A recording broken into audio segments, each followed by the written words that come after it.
Good morning friends, कैसे हो आप सभी। तो जगत दीदी कल लाइव आई थी। लाइव का विश्लेषण करूं उससे पहले रजत भैया की रोस्टिंग वीडियो के बारे में बात करते हैं। फाइनली उनकी नज़र लप्पू और जगत दीदी के कारनामों पर पड़ी गई। उनकी वीडियो काफ़ी मज़ेदार होती है, आप लोग भी देखिएगा। तो उनकी वीडियो से ही मुझे पता चला कि जगत दीदी की जो पहली शादी हुई थी वो भी लव मैरिज थी। वो बचपन से एक दूसरे से प्यार करते थे और बड़े होते ही उन्होंने शादी कर लिया। ये सारी बातें तो मैं लाइव और पैनल पर सुनती थी, पर मुझे विश्वास नहीं होता था। पर रजत भैया की वीडियो से विश्वास हो गया, क्योंकि वो वीडियो बनाते हैं तो बहुत रिसर्च करके वीडियो बनाते हैं। तो चलो, ये तो एक नई बात पता चली कि जगत दीदी को एक बार उनका पहला प्यार उनके पहले पति थे, दूसरा प्यार जगत भैया, तीसरा महल जी भी। महल का भी लग रहा था कि लव मैरिज ही है। तो जगत दीदी को 3 बार प्यार हो गया है। अब ये नहीं कह सकते कि प्यार एक ही बार होता है। जगत दीदी को आप देखकर कह सकते हैं प्यार कई बार हो सकता है। तो ये हो गया तो रोस्टिंग वीडियो की। अब बात करते हैं इनकी लाइव में। लाइव आई थी, काफ़ी आत्मविश्वास से भरी थी और बहुत अच्छा लगा उन्हें देखकर। तो उन्होंने बोला कि आप लोग सवाल करिए, मैं जवाब दूंगी। सवाल वो वही ले रही थी जो वो जवाब दे सके। वैसे बहुत सारे नेगेटिव सवाल भी आ रहे थे, पर उसको नहीं ले रही थी। कुछ टॉन्ट वाले सवाल भी उन्होंने लिए और बहुत ही अच्छे तरीके से उसका आंसर दिया। जैसे किसी ने पूछा कि खून भरी मांग क्या है, आप बताइए। तो उन्होंने बोला कि मैं तो आप लोगों से पहली बार सुन रही हूँ। खून भरी मांग मूवी है और वही मुझे पता है, जबकि खून भरी मांग सबको पता है कि लप्पू ने इनकी खून से मांग भरी थी। ये बात इनकी ही जान पहचान, इनकी ही पीआर टीम में रह चुकी तहलका दीदी ने अपनी लाइव में बोला था। और ये बात तो वो भी जानती होंगी, क्योंकि उनकी लाइव में वो आती हैं और उनकी लाइव वो सुनती हैं, लेकिन इस बात को उन्होंने इग्नोर किया। दूसरा कमेंट था कि अब आपका टारगेट कौन होगा। ये भी एक टॉन्ट भरा कमेंट था, निगेटिव, लेकिन इसको इन्होंने पॉजिटिव में आंसर दिया कि हाँ, मेरा टारगेट मेरे काम को लेकर होगा और बहुत अच्छा होगा।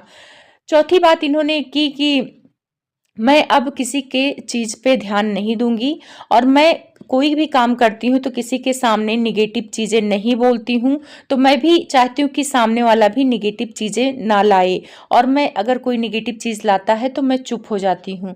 तो इस बात से मैं सहमत नहीं हूँ। जब आपकी एंगेजमेंट हुई थी तो आप अपने देवरानी को टारगेट जानबूझ के कर रही थी। उन्होंने एक सिंपल से सवाल का जवाब दिया था। कोई पूछा था कि आप उनकी एंगेजमेंट में क्यों नहीं गई, तो उन्होंने बोला कि मुझे नहीं बुलाया तो नहीं गई। उनका बहुत ही सही आंसर था, पर आपने उस बात को मुद्दा बनाया और अपनी लाइफ में ऐसे लताड़ा कि तुम आने लायक होगी तब तो बुलाया जाएगा। तो मैडम, ये आप मत कहिए कि आप बहुत शांत हो जाती हैं, मौन हो जाती हैं निगेटिव चीज़ों को देखकर, बल्कि आपकी ही तरफ से पॉजिटिव चीज़ों को भी निगेटिव बनाया जाता है। तो इस बात से मैं सहमत नहीं हूँ। कोई पूछा कि आप भगवान की कसम झूठी खाती हैं, आप झूठ बोलती हैं, तो इन्होंने जवाब दिया कि मैं झूठी कसम नहीं खाती हूँ।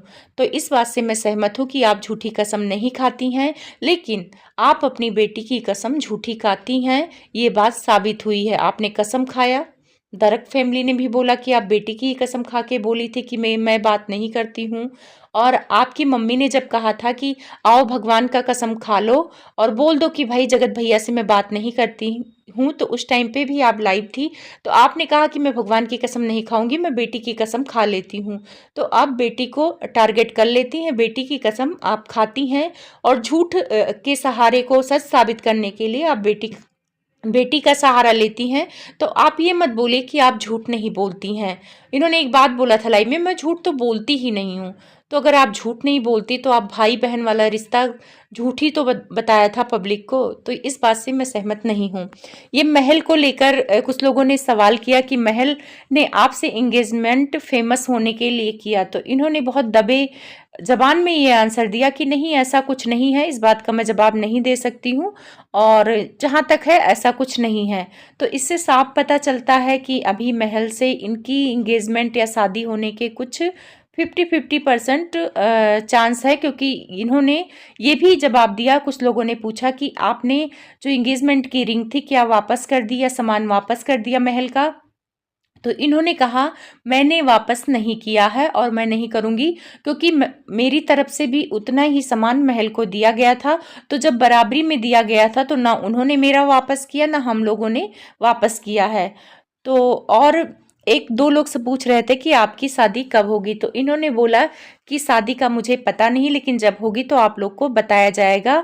तो मुझे एक चीज़ कन्फर्म है, जो लोग बोल रहे थे कि अब आप इतना सब कुछ हो गया है, शादी मत करिए, तो ऐसा नहीं है, ये शादी करेंगी। इससे साफ पता चल रहा है कि ये शादी करेंगी। अब ये किससे करेंगी, यही सस्पेंस है और आप लोग को आगे बताएंगी 1-2 महीने जब भी इनकी शादी होगी।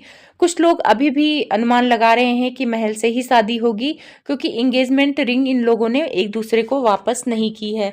अगर महल से भी शादी होती है तो अच्छी बात है और सारी चीज़ें निपट जाएँ। एक चीज़ इन्होंने बार-बार कहा है, कर्मा बैक होता है और कर्मा आएगा उसका, जिन्होंने मेरे साथ बुरा किया है।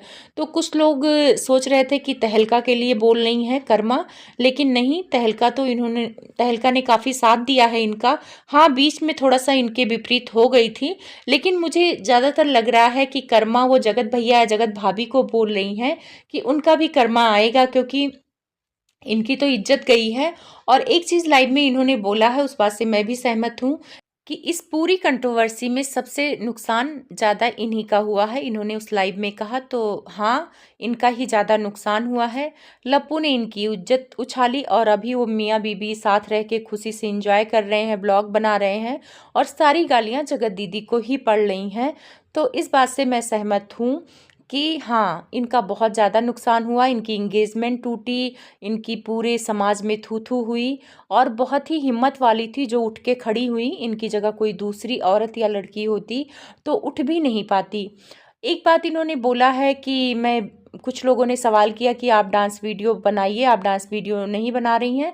तो इन्होंने कहा कि हाँ, मैं बनाऊँगी। कुछ गानों को लेकर लोग लिंक करने लगते हैं, जैसे प्यार मोहब्बत वाले गाने बनाती हैं तो लोग लिंक कर देते हैं जगत भैया से, तो इसी वजह से इनको थोड़ी-सी प्रॉब्लम होती है। तो यहाँ पे मैं कहना चाहूँगी कि अब कोई आपको लिंक नहीं करेगा। लिंक तब कर रहा था जब वो बीच में जो कंट्रोवर्सी हो रही थी, तब आप गानों का जो आपका सेलेक्ट करती थी वो अजीबो-गरीब रहते थे, प्यार मोहब्बत वाले, तब आप पे लोग उँगली उठाते थे। अब आप डांस वीडियो बनाइए या कुछ भी वीडियो बनाइए, ये आपका काम है, आप कर सकती हैं। और बार-बार आप जो कह रही हैं कि मुझे डांस करना ही पड़ेगा अपनी बेटी के लिए, तो कोई बात नहीं है, बेटी का नाम बार-बार मत लीजिए, तब लोग आपको कहने लगते हैं कि आप सिंपैथी ले रही हैं।